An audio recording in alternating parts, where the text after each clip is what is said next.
एक बार फिर से बहुत बहुत स्वागत है आपका मेरे चैनल कन्वेंशनल साइंस में। प्रीवियस जो मैंने वीडियो बनाई थी वो मैंने बनाई थी डीएनए आरएनए के इंट्रोडक्शन पे, और मैंने आपको बताया था कि मैं अपने आने वाले वीडियोस में transcription, translation, gene regulation, operant model ये सब करवाऊंगी। तो आज हम करने वाले हैं ट्रांसक्रिप्शन। सबसे पहले हम ये चीज़ देखते हैं कि दो तरह के ऑर्गेनिज्म होते हैं, प्रोकैरियोटिक और यूकैरियोटिक। प्रोकैरियोटिक वैसे ऑर्गेनिज्म होते हैं जिनमें मेम्ब्रेन बॉन्ड ऑर्गेनल्स नहीं होता है, जैसे कि बैक्टीरिया, और यूकैरियोटिक वैसे होते हैं जिनमें मेम्ब्रेन बॉन्ड ऑर्गेनल्स होता है, जैसे कि human beings and other animals and mammals. तो जो ये ट्रांसक्रिप्शन और ट्रांसलेशन की जो प्रोसेस है, तो उसमें क्या होता है कि आप जो अभी तक जानते हैं, जो अभी तक आपने पढ़ा है बेसिक्स में, कि जो ट्रांसक्रिप्शन होती है उसका मतलब होता है डीएनए से आरएनए बनना, और जो ट्रांसलेशन होता है उसका मतलब होता है आपको आरएनए से प्रोटीन की सिंथेसिस, उसको हम बोलते हैं ट्रांसलेशन। तो ये जो दो टर्म्स हैं, तो ये जो दोनों ऑर्गेनिज्म है प्रोकैरियोटिक और यूकैरियोटिक, तो ये दोनों टर्म्स उनमें अलग अलग तरीके से होते हैं। जैसे कि यूकैरियोटिक है, जैसे कि हम ह्यूमन बींग्स की बात करते हैं, तो ह्यूमन बींग्स में क्या होता है, हम जैसे मल्टीसेलुलर ऑर्गेनिज्म में कि जो ट्रांसक्रिप्शन है वो पहले प्रोसेस पूरी तरह से कंप्लीट हो जाती है, हमारा पूरी तरह से डीएनए से आरएनए बन जाता है, और फिर हमारी सेकेंड प्रोसेस स्टार्ट होती है, उसमें आरएनए से प्रोटीन की सिंथेसिस होती है। पर जो हमारा प्रोकैरियोटिक है, चूँकि उनकी जो बॉडी स्ट्रक्चर होती है वो उतनी कॉम्प्लेक्स नहीं होती है, उनको उतनी प्रोटीन्स नहीं चाहिए जितनी एक मल्टीसेलुलर ऑर्गेनिज्म को चाहिए, इसलिए उनमें उतना कॉम्प्लेक्स नहीं होता, उसमें सिंपल होता है। और उसमें जो ट्रांसक्रिप्शन और ट्रांसलेशन की प्रोसेस है वो साइमल्टेनियसली होती है, मतलब एक साथ होती है। एक तरफ आरएनए बनता रहता है और दूसरी तरफ उसी आरएनए से प्रोटीन की सिंथेसिस होती रहती है। जैसे जैसे डीएनए से आरएनए बनता है वैसे वैसे आरएनए से प्रोटीन की सिंथेसिस स्टार्ट रहती है, मतलब दोनों जो प्रोसेस है वो साइमल्टेनियसली वर्क करता है। ठीक, तो चूँकि ये जो वर्क है ये साइमल्टेनियसली वर्क हो रही है, तो अगर हम ट्रांसक्रिप्शन अलग पढ़े प्रोकैरियोटिक यूकैरियोटिक और फिर ट्रांसलेशन करें प्रोकैरियोटिक यूकैरियोटिक का, तो हम कंफ्यूज हो सकते हैं। तो हम ऐसा करते हैं कि हम पहले प्रोकैरियोटिक को उठाते हैं और प्रोकैरियोटिक का हम ट्रांसक्रिप्शन, ट्रांसलेशन और जीन रेगुलेशन देख लेते हैं, और फिर हम यूकैरियोटिक को उठाएंगे और उनका हम step by step transcription, translation और जीन रेगुलेशन कर लेंगे। क्योंकि इंपॉर्टेंट टॉपिक है, तो इसमें अगर आप लोगों को थोड़ा सा वक्त ज़्यादा लग रहा है, लेकिन आपको मैं इस चीज़ की गारंटी देती हूँ कि आपको बिल्कुल अच्छे से समझ में आ जाए। तो चलिए स्टार्ट करते हैं आज की क्लास।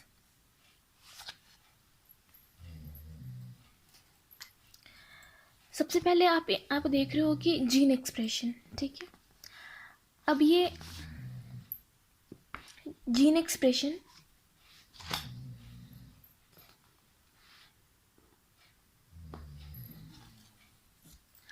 सबसे पहले आप यहाँ पे देख रहे हो लिखा है जीन एक्सप्रेशन, है ना।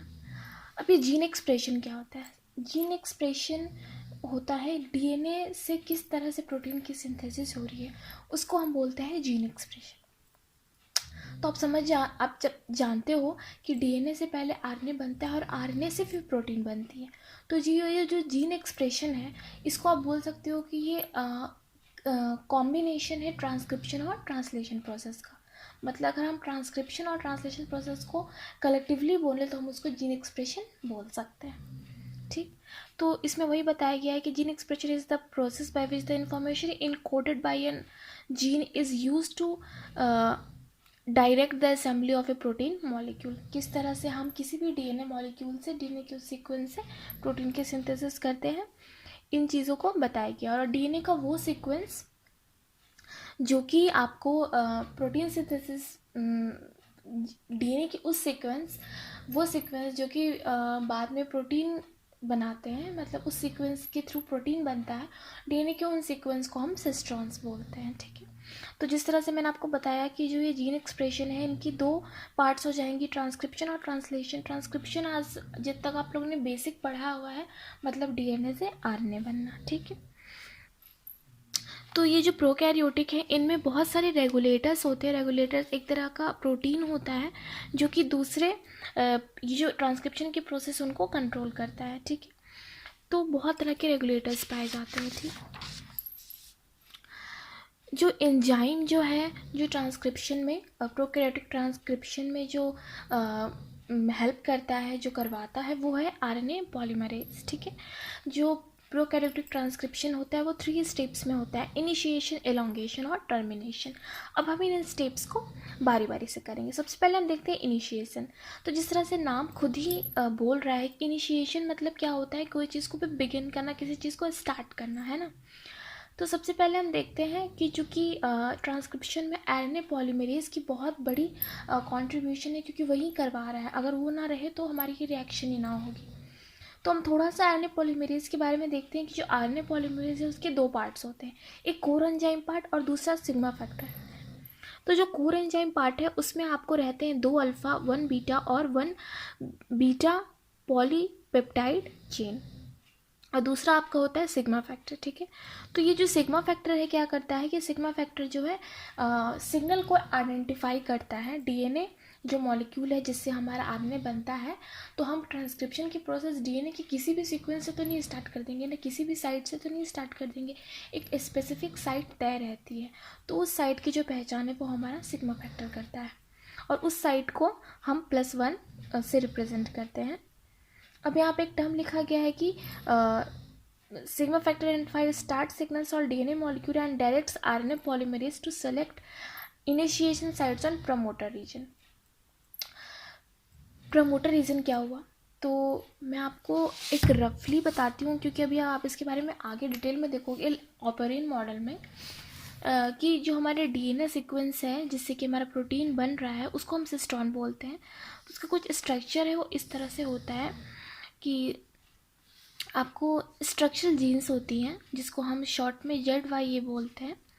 ठीक है, यहाँ पे अपना ऑपरेटर रीजन होता है जिसको हम O से रिप्रेजेंट करते हैं, और फिर हमारा प्रमोटर रीजन होता है जहाँ से हमारी ट्रांसक्रिप्शन प्रोसेस स्टार्ट होती है, और यहीं पे इनिशिएशन साइट्स पाए जाते हैं। इसके अलावा यहाँ पे एक आई जीन पाया जाता है जिससे हमारा रेगुलेटर बनता है। ये रेगुलेटर जो है, ये इसको हम रेगुलेटर प्रोटीन बोलते हैं, जिससे हमारा क्या रिप्रेसर बनता है इस जीन से, इसको हम रेगुलेटर जीन बोलते हैं। तो ये रिप्रेशर क्या करता है, ये जाके ऑपरेटर से बाइंड हो जाता है, जिसकी वजह से हमारा ट्रांसक्रिप्शन की प्रोसेस रुक जाती है। लेकिन फिर एक और सब्सटेंस होता है इंड्यूसर, इस टर्म को भी अब अभी आगे पढ़ोगे ऑपरेन मॉडल में। ये क्या करता है, आके रिप्रेशर से बाइंड हो जाता है और फिर रिप्रेशर के साथ मिलकर एक कॉम्प्लेक्स बनाता है, रिप्रेशर इंड्यूसर कॉम्प्लेक्स, जिसकी वजह से हमारा रिप्रेशर ऑपरेटर से बाइंड अप नहीं हो पाता है और हमारे ट्रांसक्रिप्शन की प्रोसेस जो है कंटिन्यू रहती है। तो ये हो गया प्रमोटर। तो इस चीज़ को बस आप ध्यान रखो फिलहाल के लिए कि जो हमारा प्रमोटर रीजन है उसी में इनिशिएशन साइट्स होते हैं। ठीक, अब आता है कि प्रोकैरियोट्स में जो प्रमोटर रीजन होते हैं उसमें वो लगभग 6 बेस पेयर्स लॉन्ग होते हैं, जैसे ये जिनको हम प्रीन बॉक्स बोलते हैं। ठीक है, जो 6 बेस पेयर लॉन्ग सीक्वेंस है वो क्या है, TATAAT। यहाँ पे जो T और A है ये सब तो आप जानते हो, जैसे कि मैंने आपको इंट्रोडक्शन में बताया था सिम्बल्स और नाइट्रोजन बेसिस कौन कौन से होते हैं। तो यहाँ पे T रिप्रेजेंट कर रहा है थायमिन को और A रिप्रेजेंट कर रहा है एडेनिन को। ठीक, उसके अलावा हमारे प्रोकैरियोट्स प्रमोटर रीजन जो है कभी कभी 35 बेस पेयर्स लॉन्ग सीक्वेंस के भी बने रहते हैं, जिनको हम रिकॉग्नाइजेशन रीजन बोलते हैं। आई होप आपको यहाँ तक में कोई दिक्कत नहीं होगी। अब हम देखते हैं इलोंगेशन। हमारे जो 3 स्टेप्स थे, इनिशिएशन, इलोंगेशन और टर्मिनेशन, तो हम फिर अब इलोंगेशन को देखते हैं। तो जिस तरह से जैसे ही हमारा जो सिग्मा फैक्टर है वो प्रोमोटर रीजन पे इनिशिएशन साइट को रिकॉग्नाइज कर लेता है, तो उस टाइम पे क्या होता है कि जो हमारी ट्रांसक्रिप्शन की प्रोसेस है वो स्टार्ट हो जाती है, और सिग्मा फैक्टर जो है वो रिलीज हो जाता है, और बाकी का जो ट्रांसक्रिप्शन प्रोसेस है वो हमारा कोर एंजाइम पार्ट करता है।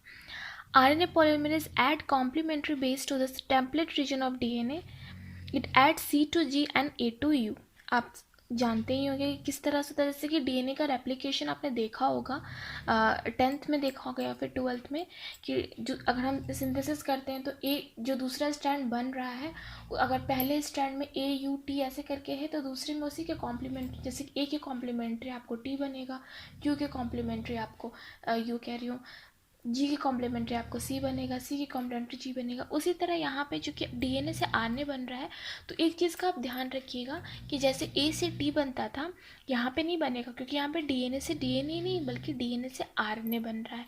तो आरएनए में क्या होता है, थाइमीन की जगह पे यूरासिल होता है। तो यहाँ पे ए का कॉम्प्लीमेंट्री यू होगा और जी का कॉम्प्लीमेंट्री सी होगा।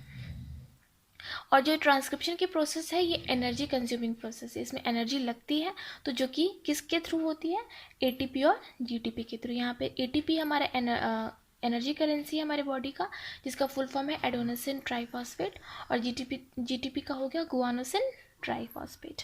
तो ये हमारे एलोंगेशन की प्रोसेस हो गई। अब आता है टर्मिनेशन, क्योंकि हमने स्टार्ट कर दिया, फिर हमारा एडअप होते जा रहा है हमारा आरएनए बन रहा है, लेकिन एक जगह पे उसको रुकना भी तो पड़ेगा। कितना लंबा, जितना चाहिए उतनी, उससे ज़्यादा भी तो फिर नहीं चाहिए। तो फिर टर्मिनेशन, तो टर्मिनेशन में क्या होता है, आप जैसे आप समझ रहे हो खुद उसके नाम से कि हाँ यहाँ पे रुकना है इस प्रोसेस को। तो RNA synthesis will continue along the DNA template strand until the polymerase encounters a signal that tells it to stop to or terminate transcription. तो आरएनए पॉलीमरेज करता रहता है ट्रांसक्रिप्शन की प्रोसेस जब तक उसे एक सिग्नल नहीं मिल जाता है जो कि उसको बोलता है कि हाँ अब तुम स्टॉप हो सकते हो। In prokaryotes the signal can take two forms, rho dependent, rho independent.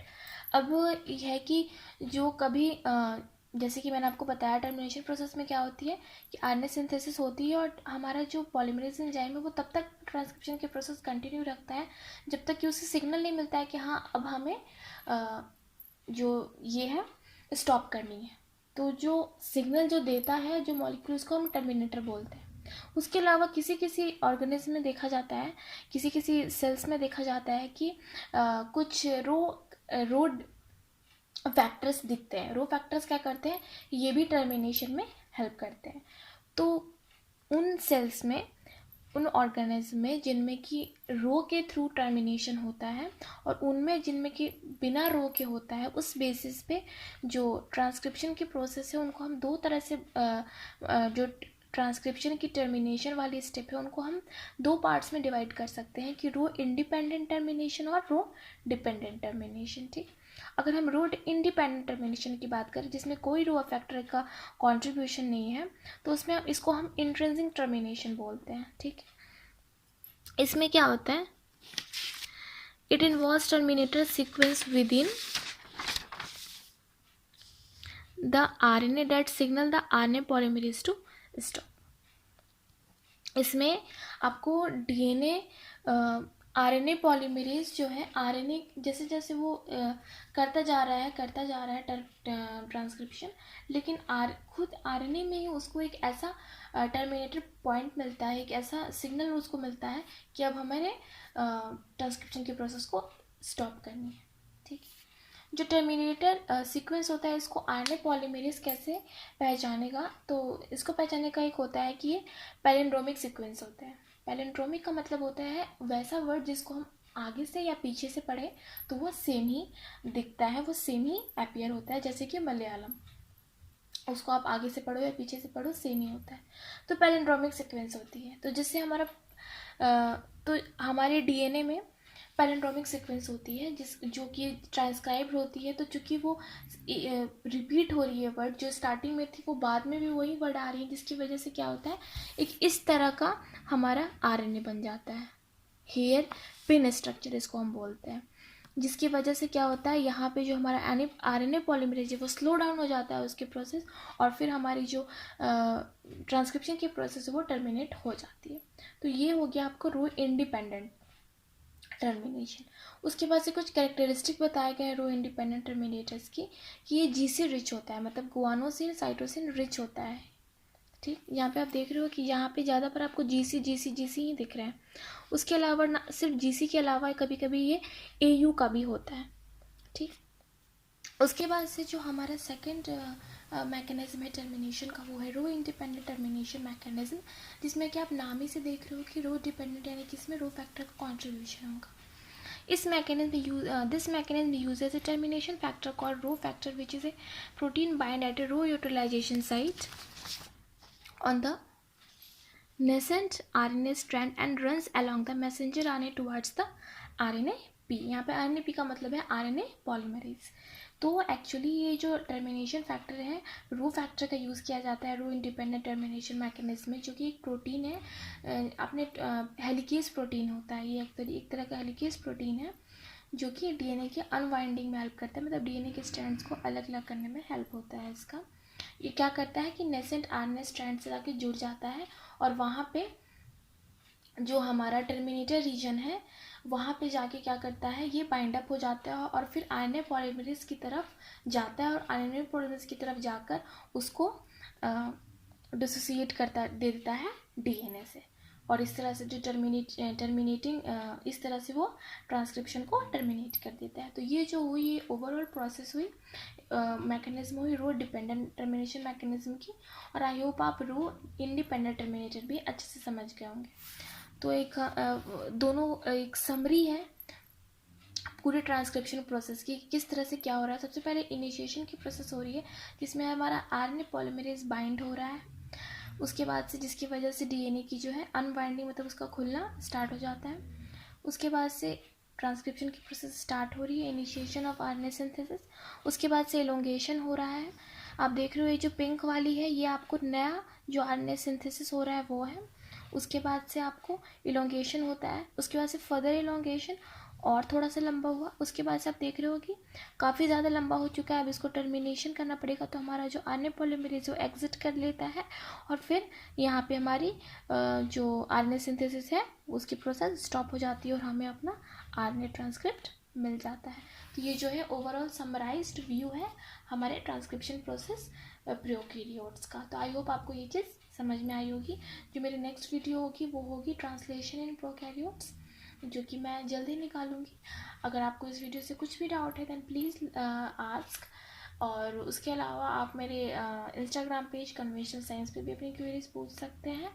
And if you are finding my video useful then please like share and subscribe, ask your friends to join my channel, support me, and thank you.